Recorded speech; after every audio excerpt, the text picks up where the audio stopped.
दोस्तों नमस्कार, आप सबका स्वागत है मेरे चैनल हिंदी की बिंदी पर।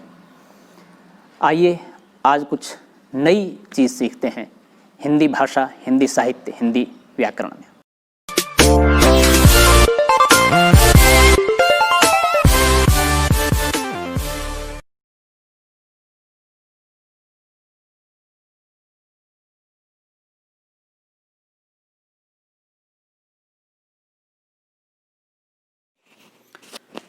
विद्यार्थियों, आज की वीडियो हम बना रहे हैं आधुनिक काल पार्ट 1। हिंदी साहित्य के इतिहास में रीतिकाल की वीडियो हम बना चुके हैं और अब आधुनिक काल की वीडियो सिलसिलेवार तरीके से हम बनाएंगे, जिसमें आप आधुनिक काल की सभी विधाओं के बारे में एवं आधुनिक काल के अन्य विशेष अंगों के बारे में विस्तृत रूप से आप जानेंगे। गद्य का विकास कैसे हुआ, उसके बाद आधुनिक काल के कवि, आधुनिक काल में फिर कविताएं, कहानियाँ, उपन्यास, नाटक, निबंध, रिपोर्टाज, ये सभी विधाओं के बारे में हम एक एक करके वीडियो बनाते जाएंगे। आप देखते रहें। तो वीडियो स्टार्ट करने से पूर्व आप सबसे आग्रह है, यदि आपने हिंदी के बिंदी चैनल को अभी तक सब्सक्राइब नहीं किया है तो उसे सब्सक्राइब जरूर कर लें और बेल आइकन को जरूर दबाएं ताकि कोई वीडियो आप मिस न कर पाएँ। आइए तो शुरू करते हैं आज की वीडियो। आधुनिक काल पार्ट 1, गद्य खंड, संवत 1900 से 1925। आधुनिक काव्य प्रकरण 1, सामान्य परिचय। गद्य का विकास। आधुनिक काल के पूर्व गद्य की अवस्था, आधुनिक काल के पूर्व हिंदी का अस्तित्व किस प्रकार का और किस परिमाण और किस रूप में था, संक्षेप में इसका विचार कर लेना जरूरी है। अब तक साहित्य की भाषा ब्रज भाषा ही रही है, इसे सूचित करने की आवश्यकता नहीं। अतः गद्य की पुरानी रचना जो थोड़ी सी मिलती है वह ब्रज भाषा में ही है। हिंदी पुस्तकों की खोज में हठयोग, ब्रह्मज्ञान आदि से संबंध रखने वाले कई गोरखपंथी ग्रंथ मिले हैं, जिनका निर्माण काल संवत 1407 के आसपास है। किसी किसी पुस्तक में निर्माण काल दिया हुआ है। एक पुस्तक गद्य में भी है जिसका लिखने वाला पूछीबा, कहीबा आदि प्रयोगों के कारण राजपूताने का निवासी जान पड़ता है। इसके गद्य को हम संवत 1400 के आसपास के ब्रज भाषा गद्य का नमूना मान सकते हैं। थोड़ा सा अंश उद्धृत किया जाता है। श्री गुरु परमानंद तिनको दंडवत हैं कैसे परमानंद आनंद स्वरूप हैं, शरीर जिन्हीं के नित्य गाय ते शरीर चैतन्य अरु आनंदमय होतु है। मैं जो हूँ गौरीश सो मच्छंद्रनाथ को दंडवत करत हों, हैं कैसे वे मच्छंद्रनाथ आत्मज्योति निश्चल हैं, अंतकरण जिनके अरु मूल द्वार तई छय, चक्र जिनी की तरह जानई। इसे हम निश्चय पूर्वक गद्य का पुराना रूप मान सकते हैं। साथ ही यह भी ध्यान होता है कि यह किसी संस्कृत लेख का कथंक भूति अनुवाद न हो, चाहे जो हो, है यह संवत 1400 के ब्रज भाषा गद्य का नमूना। ब्रज भाषा गद्य विट्ठलनाथ। इसके उपरांत फिर हमें भक्ति काल में कृष्ण भक्ति शाखा के भीतर गद्य ग्रंथ मिलते हैं। श्री वल्लभाचार्य के पुत्र गोसाई विट्ठलनाथ जी ने श्रृंगार रस मंडन नामक एक ग्रंथ ब्रज भाषा में लिखा। उनकी भाषा का स्वरूप देखिए। प्रथम की सखी कहतु है, जो गोपीजन के चरण विषय सेवक की दासी करई, जो इनको प्रेमामृत में डूबी कई, इनके मंद हास्य ने जीते हई, अमृत समूहता करी निकुंज विषयी, श्रृंगार रस श्रेष्ठ रसना कीनो सो पूर्ण होत भई। यह गद्य अपरिमार्जित है और अव्यवस्थित है, पर इसके पीछे दो और सांप्रदायिक ग्रंथ लिखे गए जो बड़े भी हैं और जिनकी भाषा भी व्यवस्थित और चलती है। वल्लभ संप्रदाय में इनका अच्छा प्रसार है। इनके नाम हैं 84 वैष्णवों की वार्ता तथा 252 वैष्णवों की वार्ता।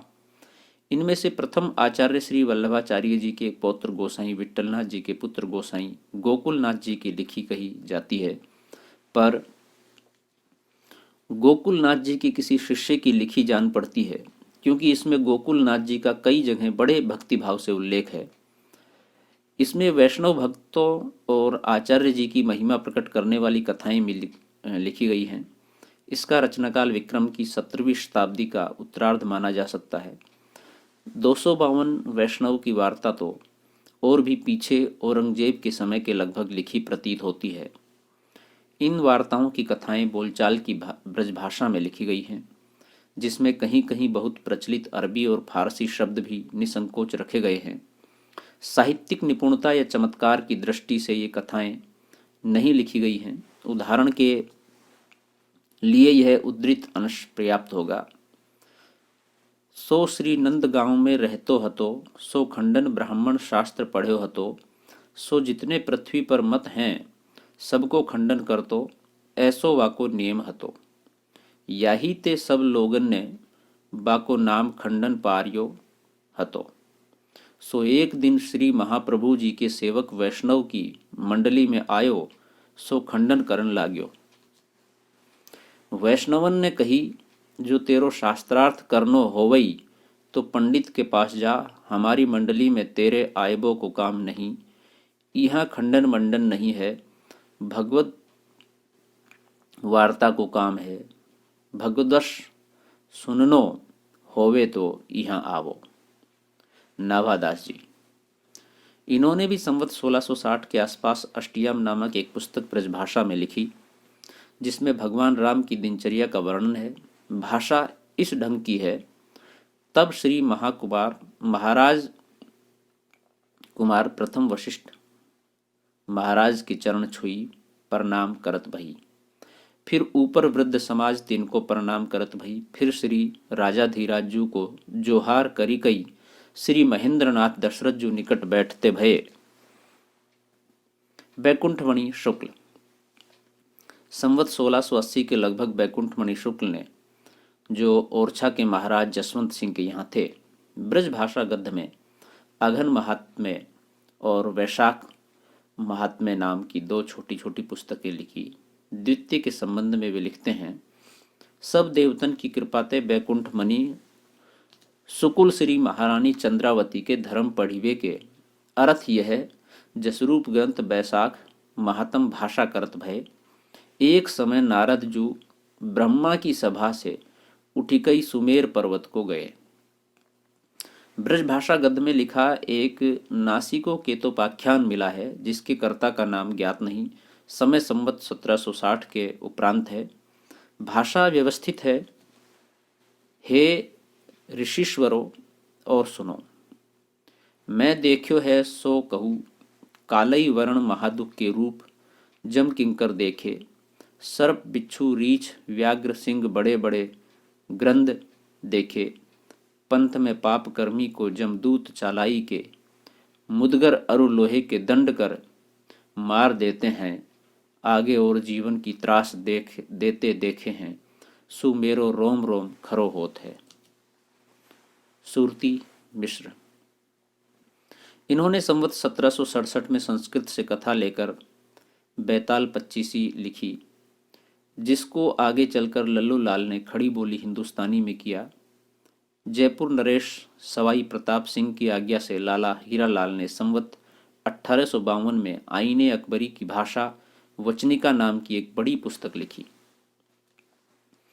भाषा इसकी बोलचाल की है, जिसमें अरबी फारसी के कुछ बहुत चलते शब्द भी हैं। नमूना यह है, अब शेख अब्दुल फजल ग्रंथ को करता प्रभु को निमिस्कार करई के, अकबर बादशाह की तारीफ लिखने को कसद करई है। अरु कहे है, या की बड़ाई और चेष्टा अरु चिमितकार कहाँ तक लिखूं, कही जात नहीं। ताते या के पराक्रम अरु भांति भांति के दस्तूर व मंसूबा दुनिया में प्रगट भये, ताको संक्षेप लिखत हों। इस प्रकार की ब्रजभाषा गद्य की कुछ पुस्तकें इधर उधर पाई जाती हैं, जिनमें गद्य का कोई विकास प्रकट नहीं होता। साहित्य की रचना पद में ही होती रही। गद्य का भी विकास यदि आता तो विक्रम की इस शताब्दी के आरंभ में भाषा संबंधी बड़ी विषम समस्या उपस्थित होती। जिस धड़ाके के साथ गद्य के लिए खड़ी बोली ले ली गई, उस धड़ाके के साथ न ली जा सकती। कुछ समय सोच विचार और वाद विवाद में जाता और कुछ समय तक दो प्रकार के गद्य की धाराएं साथ साथ दौड़ लगाती। अतः भगवान का यह भी एक अनुग्रह समझना चाहिए कि यह भाषा विप्लव नहीं, संगठित हुआ और खड़ी बोली जो कभी अलग और कभी ब्रज भाषा की गोद में दिखाई पड़ जाती थी, धीरे धीरे व्यवहार की शिष्ट भाषा होकर गद्य के नए मैदान में दौड़ पड़ी। गद्य लिखने की परिपाटी का सम्यक प्रचार न होने के कारण ब्रज भाषा गद्य भाषा जहाँ का तहाँ रह गया। उपयुक्त वैष्णव वार्ताओं में उसका जैसा परिष्कृत और सुव्यवस्थित रूप दिखाई पड़ा वैसा आगे चलकर नहीं। काव्यों की टीकाओं आदि में जो थोड़ा बहुत गद्य देखने में आता था वह बहुत ही अव्यवस्थित और अशक्त था। उसमें अर्थों और भावों को भी संबद्ध रूप में प्रकाशित करने तक की शक्ति न थी। ये टीकाएं संस्कृत की इत्यमरु और कथम भूतम वाली टीकाओं की पद्धति पर लिखी जाती थी। इससे इनके द्वारा गद्य की उन्नति की संभावना न थी।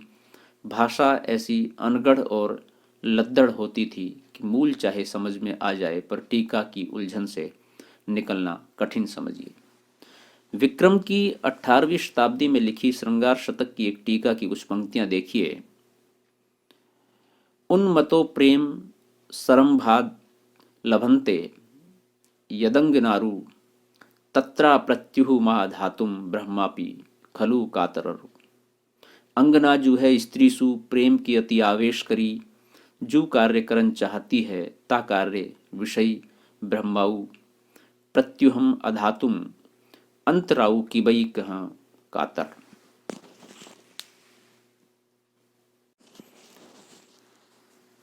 कायरू है कायरू कहवई असमर्थ, जू कछु स्त्री कर्यो चाहे सु अवस्थ करही ताको अंतराऊ ब्रह्मा पहन कर्यो जाई और की कितीक बात।